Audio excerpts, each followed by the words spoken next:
Today, I am going to discuss BCS 44. The English part of this BCS. প্রথম যে সেন্টেন্সটি আমরা দেখতে পাচ্ছি যে MCQ, by whom can our country be saved? প্যাসিভে আছে, অ্যাক্টিভ করতে হবে। মডেল অক্সিলারি যে ভার্বগুলো আছে এগুলোর প্যাসিভ করতে গেলে বি যুক্ত করতে হয়। যেহেতু আমরা অ্যাক্টিভে আছি, সো বি বাদ যাবে। Who can save our country, এটি হবে। ক্যান বাদ দেওয়ার কোনো সুযোগ নাই। যে মডেল অক্সিলারি থাকবে প্যাসিভ থেকে অ্যাক্টিভে আসতে গেলে সেটিই রাখতে হবে, এমনকি অ্যাক্টিভ থেকে প্যাসিভে গেলেও মডেল অক্সিলারি চেঞ্জ হবে না।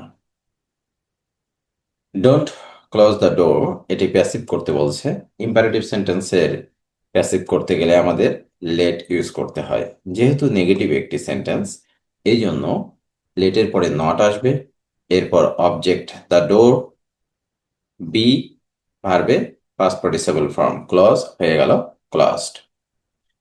3 নম্বর সেন্টেন্সটি ভুল আছে। তারা বলেছে sitting happily the chicken laid eggs, the underline part is a. ওনারা যে অপশন দিয়েছেন সবগুলো ক্লজ, কিন্তু সিটিং হ্যাপিলি কোনোভাবেই এটি ক্লজ না। এটি হচ্ছে প্রেজেন্ট পার্টিসিপল যা অ্যাডজেক্টিভ ফ্রেজের কাজ করছে চিকেনকে মডিফাই করে। এটিকে যদি আমরা ক্লজে রূপান্তর করতে চাই তাহলে আমি এই নিচে সেন্টেন্সটি দিয়েছি, the chicken laid eggs while it was sitting happily। এভাবে লিখলে while it was sitting happily হয়ে যাবে সাবঅর্ডিনেট ক্লজ অথবা অ্যাডভার্ব ক্লজ। রিভার, রিভার হচ্ছে কমন নাউন। এটি একটি শ্রেণীর নাম বোঝাচ্ছে। কোনো একটি শ্রেণীর সাধারণ নাম বোঝালেই বা কমন নাম বোঝালেই সেটি হবে common noun. My father dash before I came, বিফোরের আগে পারফেক্ট টেন্স বসবে। বিফোর, এটি মনে রাখার সহজ একটি টেকনিক হচ্ছে বিফোর এর বাংলা মানে আগে অথবা পূর্বে। তো সব সময়ের জন্য বিফোরের আগে আমরা পারফেক্ট টেন্স ব্যবহার করব। সেটি পাস্ট পারফেক্ট হতে পারে, প্রেজেন্ট পারফেক্ট হতে পারে, ফিউচার পারফেক্ট হতে পারে। তো বিফোরের আগে যদি পাস্ট পারফেক্ট হয় তাহলে পরে হবে পাস্ট ইনডেফিনিট। আগে প্রেজেন্ট পারফেক্ট হলে পরে হবে ফিউচার ইনডেফিনিট। আগে যদি ফিউচার পারফেক্ট হয় পরে হবে প্রেজেন্ট ইনডেফিনিট। সো এই জিনিসগুলো মনে রাখতে হবে, অনেক ইম্পর্টেন্ট একটি স্ট্রাকচার বিফোর এবং আফটারের। The controlling sentence of a paragraph is dash noun as dash. Topic sentence, যে প্যারাগ্রাফের কন্ট্রোলিং সেন্টেন্স হচ্ছে টপিক সেন্টেন্স। অর্থাৎ টপিক সেন্টেন্স কি করে, একটা প্যারাগ্রাফের পরিচয় করিয়ে দেয়, এটিকে ইন্ট্রোডিউস করে। প্যারাগ্রাফে ফার্স্ট যে সেন্টেন্সটি লিখতে হয় এই সেন্টেন্সটি কি করে, ওই টপিকের সুন্দর একটা বর্ণনা দেয়, টপিকের পরিচয়টা সুন্দরভাবে তুলে ধরে। এটি কখনো একটি সংজ্ঞা নয়, অবশ্যই একটি গুরুত্বপূর্ণ মেসেজ বেয়ার করবে ওই টপিক কেন্দ্রিক। এটিকে আমরা বলি topic sentence. Very few boys are as industrious as Zaman, comparative করতে বলেছে। ডিগ্রির সেন্টেন্সগুলোর মধ্যে এই স্ট্রাকচার খুবই ইম্পর্টেন্ট। সুপারলেটিভ ডিগ্রিতে যদি অনবধি থাকে, কম্পারেটিভ করতে আমরা দেন মোস্ট আদার ইউজ করব, এবং পজিটিভ করতে ভেরি ফিউ ইউজ করব। ভেরি ফিউ এর ক্ষেত্রে যে বিষয়টি হয় যে ভেরি ফিউ, ফিউ একটি প্লুরাল অ্যাডজেক্টিভ, সো তারপরে নাউন হবে প্লুরাল এবং সেই অনুসারে ভার্ব হবে প্লুরাল।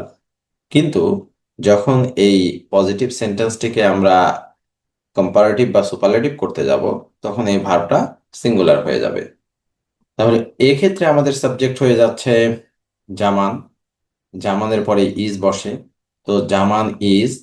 ইন্ডাস্ট্রিয়াসের কম্পারেটিভ ফর্ম হচ্ছে মোর ইন্ডাস্ট্রিয়াস। এরপরে আসবে দেন মোস্ট আদার, ভেরি ফিউ থাকলে দেন মোস্ট আদার। তারপর অতিরিক্ত অংশ, অতিরিক্ত অংশ এখানে বয়েজ আছে, বয়েজ থাকবে। Zaman is more industrious than most other boys. এটিকে যদি আমরা সুপারলেটিভ ডিগ্রি করি তাহলে হবে Zaman is one of the most industrious boys.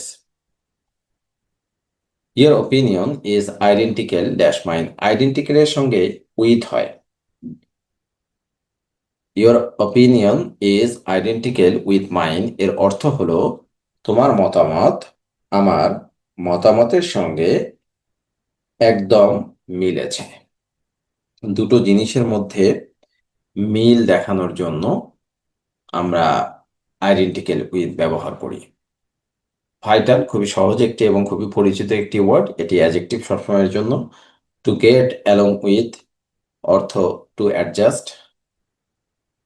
Synonym panoramic, panoramic এর সিনোনিম হচ্ছে সিনিক, এর অর্থ হলো সম্পূর্ণ দৃশ্য বা বিস্তৃত দৃশ্য।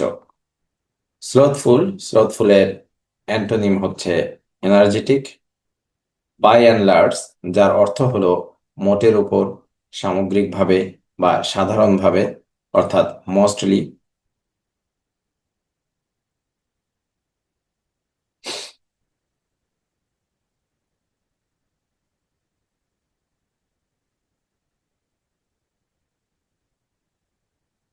হি couldn't win but learned a lot, এখানে বাট দুটো সেন্টেন্সকে যুক্ত করেছে।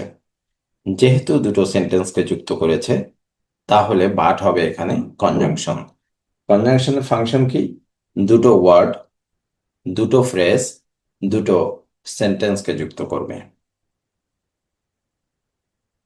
আর you doing anything special dash the weekend, at the weekend, উইকেন্ডের আগে আমরা অ্যাট ব্যবহার করব।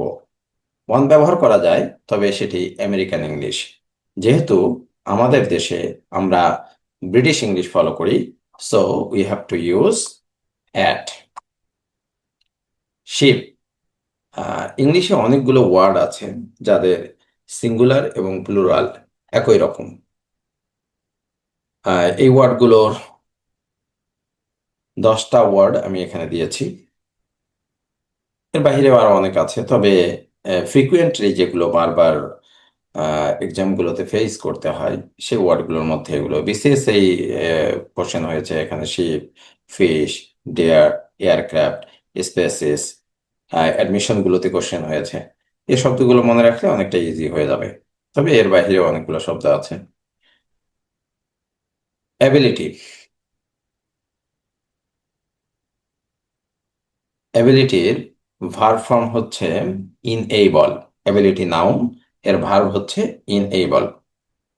ইকুইভোকেশন, অস্পষ্ট বা বিভ্রান্তিকর ভাষা, যার অর্থ হলো two contradictory things in the same statement.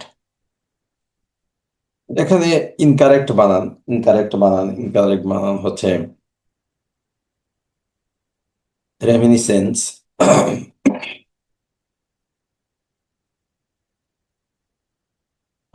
এর কারেক্ট বানান হবে এন এর পরে আই হবে, ই না হয়ে আই হলেই এটি সঠিক হয়ে যাবে।